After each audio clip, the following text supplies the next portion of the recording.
নমস্কাৰ আজি সকলোকে শ্ৰী শ্ৰী লক্ষ্মী পূজাৰ শুভেচ্ছা জনাইছোঁ আৰু অসমবাসী ৰাইজৰ আজি মনত আছে আজি 6 অক্টোবৰ এটা বিশেষ দিন অসমৰ মাননীয় মুখ্যমন্ত্ৰী ডাঙৰীয়াই শাৰদীয় দুৰ্গা পূজাৰ আগতেই এই দিনটো ঘোষণা কৰিছিল যে 6 অক্টোবৰৰ দিনা জুবিনদাৰ যি ঘটনা ছিংগাপুৰত ঘটিছিল আৰু তাৰ ওপৰত তদন্ত কৰাৰ কাৰণে যি SIT গঠন কৰি দিয়া হৈছিল আৰু SIT আজি এই 6 তাৰিখে ছিংগাপুৰবাসী ভাৰতীয়সকলক যিকেইজন সেই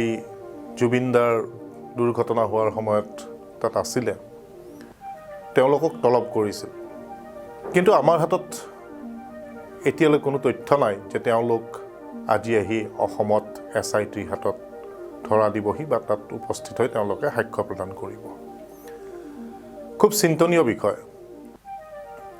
এফালে মুখ্যমন্ত্ৰী ডাঙৰীয়াই কয় যে তেওঁৰ দৰে শক্তিবন্ত মানুহ ভাৰতবৰ্ষত নাই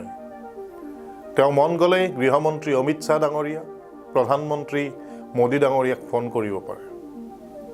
এই ধৰণে দম্ভালি মৰা মুখ্যমন্ত্ৰী ডাঙৰীয়াৰ ফেচবুক মাধ্যমত দেখিলোঁ বা ছ'চিয়েল মিডিয়াত দেখিলোঁ যে তেওঁ অসমবাসীক আহ্বান জনাইছে যে ছিংগাপুৰত থকা ভাৰতীয়সকল যাতে অসমলৈ আহে তাৰ কাৰণে যাতে সকলোৱে তেওঁলোকৰ ভাৰতবৰ্ষ বা অসমত থকা পৰিয়ালসমূহক হেঁচা প্ৰদান কৰে সাধাৰণ ৰাইজক এই ধৰণে তেওঁ আহ্বান জনোৱা পৰিলক্ষিত হৈছে ইমান শক্তিবন্ত মানুহ এজন আজি 16টা দিনৰ ভিতৰত এটা জুবিনদাৰ ঘটনাটোক তদন্ত কৰাৰ ক্ষেত্ৰত আজি তেওঁৰ শক্তি কিমান সেয়া অসমৰ ৰাইজে দেখিছে অসমীয়াত এটা কথা আছে ধৰা সাপৰ ফুচফুচনি এষাৰ আজি মুখ্যমন্ত্ৰী ডাঙৰীয়া কথাবোৰ তেনেকুৱা হোৱা নাইনে নে তেওঁ কাৰোবাক ৰক্ষণাবেক্ষণা দিয়াৰ স্বাৰ্থত এই ধৰণৰ কামবিলাক কৰিবলৈ লৈছে এতিয়া ৰাইজৰ সন্দেহ উপজিছে যে তেওঁৰ কোনোবা নিকট আত্মীয় কোনোবাক তেওঁ তাত থকাৰ পৰা বচাবলৈ বিচাৰিছে নেকি এই ধৰণৰ কথাও ৰাইজৰ মুখে মুখে ওলাবলৈ লৈছে এতিয়া মুখ্যমন্ত্ৰী ডাঙৰীয়াৰ এটা ধৰম সংকট আহিছে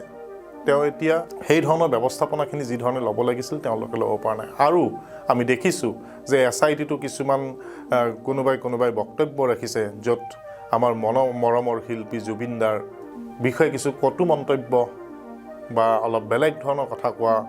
তেনেকুৱা অলপ পৰিলক্ষিত হৈছে তেনেকুৱা কথা যিজন মানুহ আজি আমাৰ মাজত নাই তেওঁৰ প্ৰতি যাতে সেনেকুৱা ধৰণৰ বিৰূপ মন্তব্য কোনো নাৰাখে তাৰ প্ৰতি মই বিনম্ৰভাৱে সকলোকে আহ্বান জনাইছোঁ যিহেতুকে আমাৰ হিয়াৰ আমঠু হোৱা আমাৰ হাৰ্টথ্ৰব বুলি আমি যাক কৈছিলোঁ যুৱ প্ৰজন্মৰ হিয়াৰ আমঠু জুবিনদা আমাৰ মাজত যিহেতুকে নাই